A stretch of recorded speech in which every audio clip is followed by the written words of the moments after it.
నమస్కారం శ్రీ ఆచార్య అనంతకృష్ణ స్వామి గారు. నమస్కారం. ఎందులో ఏం చెప్తున్నారు? ఓ మంచి చక్కని స్టోరీ చెప్పుకుందామా. షూర్. అగస్త్య మహాముని ఉన్నాడు, అలా వెళ్తుంటే ఒక కొమ్మకి ఆకులకి కొందరు ఋషులు వేలాడుతున్నారు తలకిందులుగా. ఈయన అన్నాడు కదా, ఈ చిన్న చిగురుటాకులకు మీరు వేలాడుతున్నారు, అసలు ఏంటి మీకు ఇంత కర్మ ఎందుకు వచ్చింది అన్నాడు ఆయన. వాళ్ళు అన్నారు కదా, ఏం చేస్తారని ఆయన, మా కుటుంబంలో వంశం వృద్ధి జరగాలి, మావాడు పెళ్లి చేసుకోవట్లేదు, పూజలు పునస్కారాన్ని కూడా తిరుగుతున్నాడు, పెళ్లి చేసుకుని ఒక పుత్రుడిని కంటే అప్పుడు కదా మాకు మోక్షం వస్తుంది అన్నాడు ఆయన. ఆ ఋషులు అందరు చెప్పారు. ఎవరైనా అంటే ఎవరుగా నువ్వే అన్నారు. ఆశ్చర్యపోయాడు ఆయన. ఓహో, మీరు మా తాత ముత్తాతలా, సరే పెళ్లి చేసుకుంటాను, ఇబ్బంది ఏం లేదు, ఓకే, నాకు తగ్గ స్త్రీ కావాలి అని చెప్పేసి అక్కడ ఒక రాజు ఉన్నాడు, అనన్య మహారాజు అని చెప్పేసి, ఒక గొప్ప రాజు. చాలా కాలం నుంచి ఆయన సంతానం లేదు.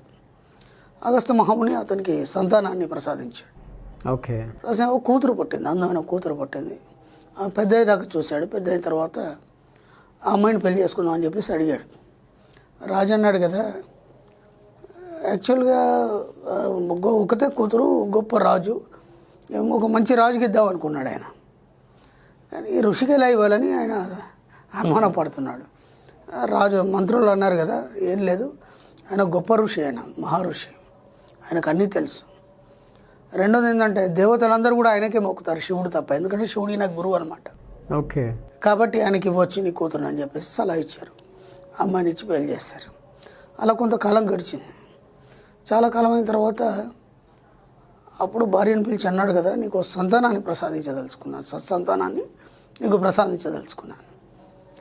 ఆమె ఒక కోరిక అడిగింది, ఇప్పుడు వద్దు నాకు సంతానం, నాకు సంతానం కావాలనుకున్నప్పుడు ఎలా ఉండాలంటే, నా పరిస్థితి, మన పరిస్థితి, చాలా గొప్ప ధన సంపత్తులు ఉండాలి మన దగ్గర, చాలా పెద్ద పరివారం ఉండాలి, అవన్నీ ముందు నాకు ప్రసాదించండి, తర్వాత ఆ సంతానాన్ని ఇవ్వండి అన్నాడు. అనగానే ఆయన ఇది కూడా బాగానే ఉంది అని చెప్పేసి ఆయన తపశక్తితో అన్ని సృష్టిద్దాం అనుకున్నాడు. మళ్ళీ అనిపించింది, దీనికి తపశక్తి ఎందుకు వృధా చేయాలి, ఓ రాజుని అడిగితే పోలా అని చెప్పేసి ఒక రాజు దగ్గరికి వెళ్ళాడు. వెళ్ళన్నాడు కదా, అయ్యా నాకు ఒక 10,000 ఆవులు కావాలి, గోవులు, దాంతోపాటు నాకు ఇంత ధనం కావాలి, ఒక 10 రెట్లు ధనం కావాలి. అప్పుడు ఆయన అన్నాడు కదా, సరే చూస్తా అన్నాడు. ఈయన అన్నాడు, మొత్తం లెక్కే, నాకు ఇచ్చిన తర్వాత మళ్ళీ నువ్వు ఏం లేకుండా పోవద్దు, ఎందుకంటే రేపు ఏమైంది నీ ధనవంతా అంటే అగస్త్య మహామునికి ఇచ్చిన అని చెప్పేసి నాకు చెడు పేరొద్దు, నీతో అయితేనే చేయలేకపోతలేదు అన్నాడు. ఓకే. అనగా మొత్తం లెక్కేసాడు, అంతా నా దగ్గర లేదండి అన్నాడు. నువ్వు నాతో ఇంకో రాజు దగ్గరికి వెళ్దాం. ఇద్దరు కలిసి ఇంకో రాజు దగ్గర వెళ్ళారు. వెళ్ళిన తర్వాత అక్కడ కూడా సేమ్ అదే పరిస్థితి, ఆ రాజుని కూడా రమ్మన్నాడు. అలా ముగ్గురు రాజులు ఇంకో రాజు దగ్గరికి వెళ్ళి, ఆ రాజు కూడా సేమ్ పరిస్థితి. ముగ్గురు రాజులను వెంటేసుకొని ఇల్వళ్ళను ఒక గొప్ప రాక్షసుడు ఉన్నాడు, రాక్షస సంతతి, బాగా సంపాదించాడు ధనం సంపత్తి. వెళ్ళాయని అడుగుదామని చెప్పేసి నలుగురు కలిసి వెళ్ళారు ఆయన దగ్గరికి. వెళ్ళిన తర్వాత ఆయన అన్నాడు కదా, అంతకన్నా మహద్భాగ్యమే ఉంది, నేను బ్రహ్మలకు భోజనం పెడతాను, కాబట్టి భోజనం స్వీకరించి అవన్నీ తీసుకొని వెళ్ళిపోండి అని చెప్పాడు ఆయన. ఈయనకి ఒక వాతాపి అని ఒక తమ్ముడు ఉన్నాడు ఈ యొక్క రాక్షసుడికి. ఏం చేస్తాడంటే బ్రహ్మలకి భోజనం పెడుతూ, అప్పట్లో ఆ కాలంలో, ఆ యుగంలో బ్రహ్మలు నాన్ వెజ్ తినచ్చు, కలియుగంలో నిషేధించబడింది బ్రహ్మలకి. ఈ తమ్ముడిని వండి పెట్టేది మాంసంగా. తిన్న తర్వాత వీళ్ళకి మృత సంజీవన విద్య తెలుసు, బయటికి రమ్మనగా పొట్ట చీల్చుకొని వచ్చేది, బ్రాహ్మడి చనిపోయేది. అలాగే అనుకుని తమ్ముడిని వండేసి అగస్త్య మహాముని కూడా పెట్టేశాడు. పెట్టగానే అంత తినేసాడు. తిన్న తర్వాత ఆయన వాతాపి జీర్ణం అని పొట్ట మీద చేసేసాడు. అని జీర్ణం అయిపోయినాడు ఆయన. వాతాపి బయటకు వచ్చి అన్నాడు వాళ్ళ అన్న, రాలేదు, ఇంకెక్కడ వాతాపి రా, జీర్ణం అయిపోయాడు అన్నాడు. మహాప్రభుని స్వామి కాళ్ళ మీద పట్టాడు ఆయన. పడగానే అప్పుడు ఈ రాజులకి, అలాగే రాజులకు ఎంత ఇచ్చావో అంత రెట్టింపు నాకు ఇవ్వాలి అని చెప్పేసి ధన సంపత్తులన్నీ తీసుకొని బయలుదేరి మంచి సత్సంతానాన్ని కన్నాడు ఆయన. ఈ స్టోరీ వల్ల మనకేం తెలిసింది అంటే, ఒక సంతానం కనడానికి కూడా అప్పట్లో స్త్రీలు ఎంతగానో ఆలోచించి. అవును. అమ్మ పేరు లోపముద్ర, అగస్త్య మహాముని భార్య పేరు లోపముద్ర. అంటే లోపముద్రను ఎందుకన్నారంటే, ఆమె జీవితంలో ఏ చిన్న పని చేసినా ఎక్కడ కూడా మనం లోపం చూడడానికి లేదనమాట, అంత పర్ఫెక్ట్గా ఉంటుంది. సంతానం విషయంలో ఎంతో గొప్పగా కోరిందామే. సంతానం కావాలన్నప్పుడు ఆ సంతానానికంటే ముందు మనం ధన సంపత్తులతో కూడి ఉండాలి. అప్పుడు ఏమవుతుంది, యాటిట్యూడ్ అంతా సంతానానికి వస్తుంది. వాడు గొప్ప మహారాజు అవుతాడు, వాడు ధన సంపత్తులతో కూడి ఉంటాడు. మనం దరిద్ర ఆలోచనలతో మనం సంతానం కన్నాం అనుకోండి, ఆ జీన్స్ మీద ప్రభావం ఉండి పిల్లలు కూడా అలాగే ఉంటారు. ఇది కాబట్టి ఎటు నుంచి ఎటు చూసినా సరే మన సబ్జెక్ట్లో డబ్బు, సంపద, ఐశ్వర్యం అనేది మాత్రమే మన పురాణాలు మనకు చెప్పబడ్డాయి.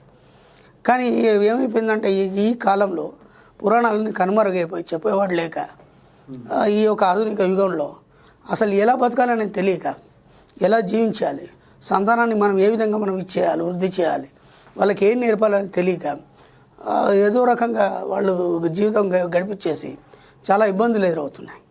కాబట్టి సంతానం కనాలంటే కూడా ముందు నువ్వు డబ్బు, సంపద, వృద్ధి ఉన్న తర్వాత అప్పుడు సంతానాన్ని కనమని ఇంత స్పష్టంగా చెప్పారు. మనకి పురాణాలన్నీ మనకు చాలా చక్కగా వివరించాయి. వాటిని చదవాలి, పెద్దల దగ్గర వినాలి.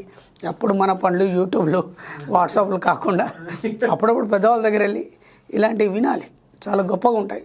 కాబట్టి ప్రతి దగ్గర కూడా మన వేదాలు కానీ, పురాణాలు కానీ, ఇతిహాసాలు కానీ డబ్బు, సంపద, ఐశ్వర్యంతో కూడి ఉండమని చెప్పాయి. అక్కడ కూడా గతంలో కూడా చెప్పుకున్నాం. రాముడికి వశిష్ఠుడు ఏమన్నాడు, ధనమూలమిదం జగత్, ఈ యొక్క రాజ్యం నడవాలంటే ముందు ధనాన్ని సంపాదించు రామ, తర్వాత మిగతా అని అన్నాడు ఆయన. కాబట్టి ప్రతి దగ్గర మన ఋషులు కానీ, యోగులు కానీ అందరూ కూడా, స్త్రీలు కూడా మహాపతివ్రతలు ఉన్నారు. వాళ్ళందరూ కూడా మనకు అంత గొప్పగానే చెప్పారు. వాటన్నిటిని మనం విస్మరించి ఈ యొక్క దారిద్ర్యాలను అనుభవిస్తున్నాం. ఇక నుంచైనా సరే ఒక్కసారి వినడానికి ప్రయత్నం చేయండి.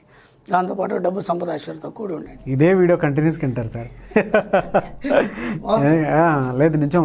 మనకు ఉండేటువంటి ఆలోచనలు ఎప్పుడైతే మార్చి ధనాన్ని సంపాదించుకొని దాని తర్వాత మనం ఏదైనా ప్లాన్డ్గా చేసుకుంటే ప్రతి దగ్గర అవే చెప్పారండి. మనం వాటిని విస్మరించాం అంతే. ఇంకా చెప్పేవాళ్ళు లేక విస్మరించాం, తెలియకుండా పోయింది.